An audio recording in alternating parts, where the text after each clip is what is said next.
Alhamdulillah, it is honorable time to me that I am revealing my speech in these ulamas. ये मेरे लिए काबिल फ़ख्र की बात है और मेरे लिए बड़ा बेहतरीन वक्त है कि इन मुक़द्दस उलमा की मौजूदगी में मैं अपनी तकरीर को आपके सामने रख रहा हूँ। परवरदिगार की बारगाह में दुआ है कि मौला जितने वक्त भी मैं बोलूँ उसको अपनी बारगाह में कबूल फरमाए। बहरहाल खुतबा मसनूना के बाद आयत करीमा मैंने तिलावत की है। परवरदिगार इरशाद फरमाता है या अय्युहल्लज़ीना आमनुत्तकुल्लाह वकूनू मअस्सादिकीन, जिसका तर्जमा, जिसका माना, जिसका ट्रांसलेशन ये है, परवरदिगार फरमाता है कि ईमान वालों अल्लाह से डरो और सच्चों के साथ हो जाओ। इस आयत करीमा के अंदर परवरदिगार ने दो बातों का हुक्म दिया है। एक तो ये कि परवरदिगार से डरना है और दूसरा ये कि सच्चों के साथ हो जाना है। सच्चे कौन लोग हैं? साहिब मज़ार, जिनके उर्स में आप बैठे हुए हैं, ये सच्चे हैं। आज इंसान कहता है सच्चे ज़माने में नज़र नहीं आते हैं। सच्चे कहाँ मिलेंगे? सच्चे कौन लोग हैं? क्योंकि दुनिया के अंदर दगाबाजी, फरेबी, झूठ, चुगली इस कदर पाई जाती है कि लोग कहते नजर आते हैं कि ज़माने में सच्चे नज़र नहीं आते।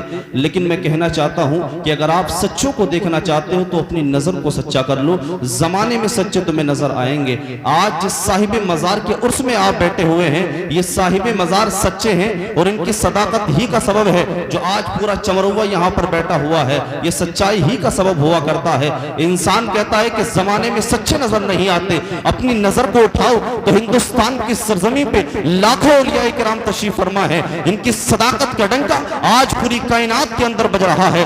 तुम अंदाजा लगाओ, ख्वाजा मुइनुद्दीन चिश्ती अजमेरी संजरी रहमतुल्लाह ताला अलैह जो अजमेर की सरजमी पे तशरीफ फरमा है, वो भी सच्चे हैं। कलियर की सरजमी पे साबिर साहब को देख लो, वो भी सच्चे हैं। और पीराने पीर सुल्तानुल औलिया महबूब सुभानी बगदाद की सरजमी पे गौसे आज़म, वो भी सच्चे हैं। हिंदुस्तान की सरजमी पे हमारी निगाहों के सामने लाखों औलिया इकराम हैं जो सच्चे नजर आते हैं। तुम्हारे रामपुर में देख लो, हाफिज शाह जमालुल्लाह हैं, उनकी सदाकत का डंका भी जमाने में बजता है, वो भी सच्चे हैं। तुम्हारी बस्ती के अंदर हजरत मुराद शाह बाबा को देख लो, वो भी सच्चे हैं, उनकी सदाकत का डंका भी जमाने के अंदर बजता हुआ नजर आता है। और करीब में देखना चाहते हो तो चलो बरेली शहर चलते हैं, चलो बरेली शहर चलते हैं, इश्क मोहब्बत के शहर में चलते हैं। वहां पर हमारे आला हजरत सच्चे रजा, आशिक रजा, मुफ्ती रजा, मुहद्दिस रजा, मेरी रजा, आपकी रजा, अल्लाह की रजा, इमाम अहमद रजा खान वहां तशरीफ फरमा है। आला हजरत भी सच्चे हैं। आला हजरत की सच्चाई का आलम यह है कि जब आला हजरत ने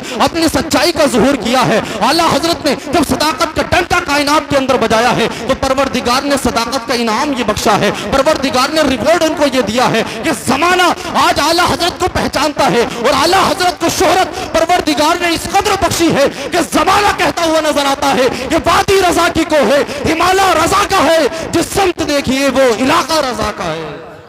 नारे तकबीर, नारे रिसालत, मसलके आला माशाअल्लाह, उलमाए अहले सुन्नत जिंदाबाद जिंदाबाद, जश्न औलिया, माशाअल्लाह, नारे सुभान अल्लाह। तकबीर, जिंदाबाद जिंदाबाद। बहुत अच्छा माशाअल्लाह। बरेली की सरजमी पे देख लो तो इमाम अहमद रजा खान है जिनकी सदाकत का डंका कायनात के अंदर बजता हुआ नजर आता है। मुख्तसर तौर पर आपको बताना चाहता हूँ कि हम औलिया किराम के मानने वाले हैं, उनसे मोहब्बत करने वाले हैं, उनसे इश्क करने वाले हैं, उनसे प्यार करने वाले हैं। और हमारा ये अकीदा है, जहाँ मेरे गौस को पुकारा जाता है, जहाँ गौसे आजम को पुकारा जाता है, जहाँ बगदाद के बादशाह को पुकारा जाता है, बगदाद के ताजदार वहाँ तशरीफ लेकर आते हैं। हुजूर गौसे आजम का फरमान है, जब मेरा मुरीद किसी मुसीबत में मुझको पुकारता है, मुझे याद करता है, तो उसकी मदद के लिए मैं पहुँचता हूँ। आज चमरुआ के मुसलमान यहाँ बैठे हुए हैं, चमरुआ के सुन्नी मुसलमान अपने सीनों के अंदर औलिया किराम की मोहब्बत को बसा कर बैठे हैं। तो हम सबका यह अकीदा है कि आज हम हुजूर गौसे आजम को अगर याद कर रहे हैं तो गौसे आजम जरूर हमारी महफिल में तशरीफ लेकर आएंगे। जिस महफिल के अंदर बगदाद का ताजदार तशरीफ लेकर आए, वो महफिल कामयाब हो जाती है। बगदाद के ताजदार हमारी महफिलों में तशरीफ लेकर आते हैं। ये सिर्फ मैं नहीं कह रहा, बल्कि वाकयात मिलते हैं तारीख के अंदर। हिस्ट्री के औरात को पलट कर देखो तो तारीख बताती है हमें कि गौसे आजम को जहां जहां मुरीदीन ने पुकारा है, जहां जहां इश्क़ गौसे आजम चमका है, वहां गौसे आजम का ज़ुहूर हुआ है, गौसे आजम चमकते हुए नजर आए हैं। यूं ही एक वाकया तारीख के अंदर मिलता है। बगदाद के अंदर जिस वक्त खलीफा बगदाद रहा करता था, उसी जमाने में खातून अपनी बेटी के साथ बगदाद की सरजमी पे जिंदगी गुजारा करती थी। वहां पर ऐलान होता है, ये ऐलान किया जाता है कि चलो चलो आज खलीफा के महल के अंदर महफिल मीलाद होने वाली है, मुस्तफा का जिक्र होने वाला है, मदीने के ताजदार का जिक्र आज खलीफा के महल में होने वाला है। इनविटेशन कार्ड बांटे जा रहे हैं, इनविटेशन कार्ड बांटे जा रहे हैं, अनाउंस अनाउंसमेंट हो रहा है, गलियों गलियों में शोहरा है, गलियों गलियों में चर्चा है कि चलो खलीफा बगदाद की यहाँ वहां पर महफिल मीलाद होने वाली है, महबूब का जिक्र किया जाएगा, महबूब का जिक्र किया जाएगा, महबूब का जिक्र वहां पर किया जाना है। जब ये अनाउंसमेंट गलियों के अंदर हुआ है तो एक खातून थी जो जिसके दिल के अंदर गौसे आजम का इश्क था, जब ये सुनती है कि मुस्तफ़ा का जिक्र वहां होने वाला है और गौसे आजम की सरजमी हो और गौसे आजम के नाना का जिक्र हो, तो आशिकाने गौसे आजम और आशिकाने मुस्तफ़ा तो मचल जाते हैं। जब उसने ये सुना है तो सुनकर जाती है अपने घर, जाने के बाद अपनी बेटी से कहा, बेटी please go to the bathroom, bathroom जाइए एंड गेट बाथ और गुस्ल कर लीजिए। लड़की कहती है बट वाई मदर, लेकिन वालिदा क्यों, हमें गुस्ल क्यों करना है, गुस्ल क्यों करना है? उसने कहा इसलिए कि we have to go to the palace of खलीफा, इसलिए कि हमें खलीफा के महल में जाना है, खलीफा के महल में जाना है। उसने कहा कि खलीफा के महल में क्या होगा? कहा कि वहां मुस्तफा का जिक्र होने वाला है, मदीने के ताजदार का जिक्र होने वाला है। उन्होंने गुस्ल किया है, गुस्ल करने के बाद वो चलने लगती हैं। जब बादशाह के महल में पहुंचते हैं, खलीफा के महल पे पहुंचते हैं तो वहां पर दरबान नजर आता है। दरबान ने कहा कि please stop, please stop, please stop, रुक जाइए। वेयर आर यू गोइंग, तुम जा कहां रहे हो, तुम कहां जाना चाहते हो, तुम्हारी मंशा क्या है? तो वो दोनों कहती हैं we are going to inside the palace, हम इस महल के अंदर जा रहे हैं, इस महल के अंदर जाना चाहते हैं। उसने कहा कि do you have invitation card, क्या आपके पास दावतनामा है, इनविटेशन कार्ड तुम लेकर आए हो? उन्होंने कहा we don't have invitation card, हमारे पास दावतनामा तो नहीं है, हमारे पास कोई दावतनामा नहीं है। उसने कहा कि if you don't have invitation card please go away, अगर तुम्हारे पास दावतनामा नहीं है तो यहीं से वापस चले जाओ, इसलिए कि महल के अंदर वही जा सकता है कि जिसके पास दावतनामा हो। अब देखिए जो जिनके दिल के अंदर इश्क मुस्तफा हुआ करता है, उनको तो दिल में तड़प यही हुआ करती है कि मदीने वाले का जिक्र सुन लिया जाए। जब वो ये सुनती है कि उन्हें वापस जाना होगा, रोने लगती है, बेटी से कहती है बेटी चलो चलो, आज हमें महल के अंदर दाखिल होने नहीं दिया जाएगा, इसलिए कि हमारे पास इनविटेशन कार्ड नहीं है, दावतनामा नहीं है। लड़की और उसकी माँ चलती जाती है, आंखों से आंसू जारी हो जाते हैं, आंखों में आंसू निकल पड़ते हैं। माँ कहती है बेटी गम ना करो, तुम गम ना करो, इसलिए कि आज हम अपने घर में मदीने वाले का जिक्र करेंगे,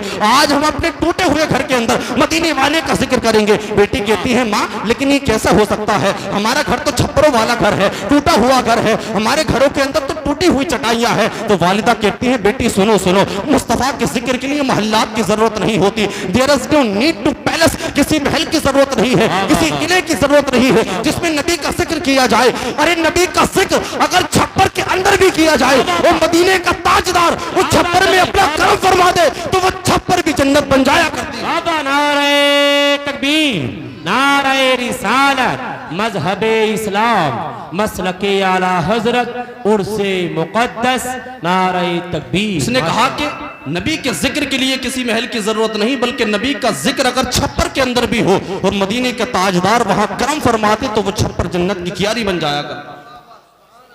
उसके बाद वो घर पहुंचती है, पहुंचने के बाद कहा कि बेटी अब हम अपने घर पर नबी का जिक्र करेंगे, अब हमें नबी का जिक्र अपने घर पे करना होगा, नबी का जिक्र अपने घर किया जाएगा, महफिल मीलाद अपने घर करेंगे। लड़की कहती है लेकिन वालिदा हम घर पे कैसे करेंगे, कोई खतीब नहीं है, कोई नातखवा नहीं है, कैसे होगा? वालिदा कहती है सुनो सुनो, मुस्तफ़ा के वो मोजज़ात जो मुझे असबर हैं, वो मोजज़ात जो मुस्तफ़ा के मैं जानती हूँ, मैं उनको जिक्र करूंगी, मैं तुम्हारे सामने उनको जिक्र करूंगी, तुम समाप्त करते रहना। जब माँ बेटी घर के अंदर पहुंची है, पहुंचने के बाद में नबी का जिक्र कर रही हैं, मुस्तफा का जिक्र किया जा रहा है, मुस्तफा की सुरमगी आंखों का जिक्र किया जा रहा है, मुस्तफा के जुल्फे अंबर का जिक्र किया जा रहा है, चमकते हुए चेहरे का जिक्र किया जा रहा है। They spend all his night in the zikr of Mustafa, उन्होंने पूरी रात को मुस्तफा के जिक्र में गुजारा है। मुस्तफा के जिक्र में जब पूरी रात को गुजारा है, जब फजर का वक्त आया है, फजर का वक्त करीब हुआ है, अजान की आवाज जब कान में आई है, लड़की से कहती है बेटी ओ माई डॉटर, ओ मेरी लड़की प्लीज गो आउटसाइड, बाहर चले जाइए and take me some water, मुझे कुछ पानी ला कर दीजिए। उसने कहा कि वालिदा पानी का क्या करेंगी? कहा कि वी हैव टू डू वुदू,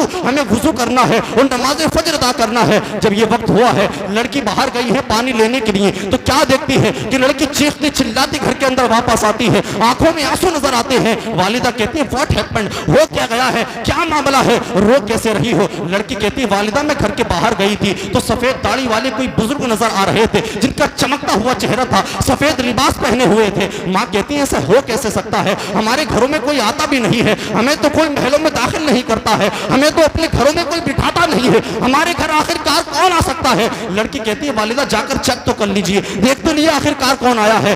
वो औरत जो पूरी रात नबी का जिक्र कर रही है, जब दरवाजे के बाहर चेक करने के लिए जाती है तो क्या देखती है कि एक सफेद दाढ़ी वाले बुजुर्ग सफेद लिबास में खड़े हैं और उस औरत की आंखें फटी की फटी रह जाती हैं। बेसाख्ता जुबान से निकलता है, अरे ये कोई आम शख्स नहीं बल्कि वलियों का ताजदार हुजूर गौसे आजम है। अरे पीरे पीरा, अरे मीरे मीरा, मेरे घर पर तुम्हारा आना कैसे हुआ है? तुम मेरे घर की चौखट को चूम कैसे रहे हो? तो बगदाद का ताजदार कहता है खातून सुन ले, तेरे घर की चौखट को चूम नहीं रहा हूं, बल्कि अभी मैंने देखा है कि मदीने का ताजदार तेरे घर की चौखट से गुजरा। वाह वाह वाह वाह, नारे तकबीर, नारे रिसालत, मजहबे इस्लाम, मसलके आला हजरत, फैजाने अवलियाए किराम, Urse मुकद्दस।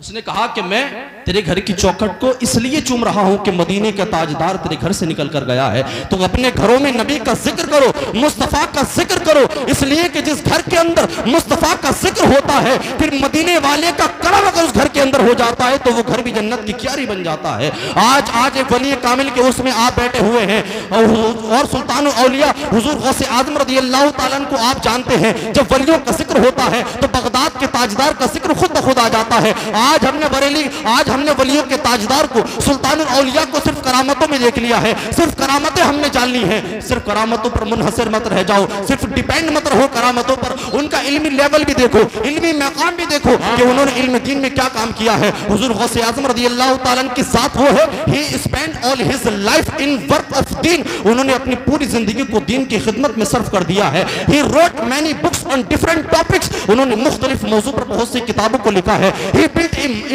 built a madrasa in which he used to teach the students, एक मदरसा कायम किया है जहां पर तलबा को पढ़ाते हैं। उलूम नबविया जहां पर बैठकर मेरे गौसे आजम ने पढ़ाया है, उलूम नबविया को बैठकर मेरे गौसे आजम ने पढ़ाया है। और गौसे आजम के इल्मी मकाम का अंदाजा आप इससे लगा सकते हैं कि 92 साल की उम्र, 92 ईयर्स की उम्र गौसे आजम की गुजरी है, मुसलसल दर्स देते रहे हैं। और गौसे आजम के मदरसे से 4000 तलबा इकराम रोजाना हर साल जो है आलिम फाजिल बन के निकला करते थे। गौसे आजम ने इल्म दीन के फील्ड में इतना काम किया है कि जमाने में आज जो आलिम नजर आते हैं जिनके सिरों में इसके गौसे आजम नजर आता है, ये किसी और का फैजान नहीं बल्कि बगदाद वाले गौसे आजम का फैजान। बेशक जिंदाबाद। परवरदिगार की बारगाह में दुआ है कि मौला हमें सही तरीके से हुजूर गौसे आजम रज़ी अल्लाह तआला अन्हु की लाइफ को रीड करने की तौफीक अता फरमाए, उनकी जिंदगी को अच्छी तरीके से पढ़ने की तौफीक अता फरमाए। उनकी जिंदगी को पढ़िए, उसके बाद उनकी जिंदगी को अपने लाइफ के अंदर अप्लाई कीजिए, उसके बाद देखिए विल बी बेनिफिट कि आपको क्या फायदा हासिल होगा, क्या उसका असर आपकी लाइफ में होगा। परवरदिगार की बारगाह में दुआ है मौला कि मेरे कहने में, आपके सुनने में अगर गलत बाकी हो गई हूं तो अपनी रहमत कामिला से माफ फरमाए। एक मरतबा कलमा तैयब पढ़ लीजिए, ला इलाहा इल्लल्लाहु मुहम्मदुर रसूलुल्लाह व मा अलैना इल्लल बलाग। अस्सलामु अलैकुम।